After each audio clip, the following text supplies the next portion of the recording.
how to create a YouTube channel. So let's see in this video.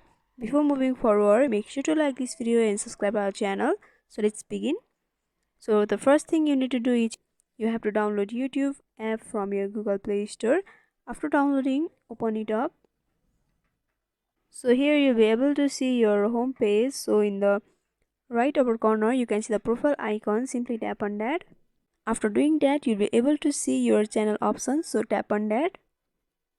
After tapping, you can see the create channel option, which is in the blue letters in the lower portion, so simply you can tap on that.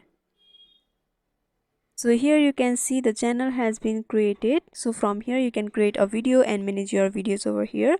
If you want to create a YouTube channel from your browser, then you can follow these same steps. So by following this simple step, you can create a YouTube channel. So I hope this video was helpful. Don't forget to like, comment, share and subscribe our channel for more videos like this. Thank you for watching till the end.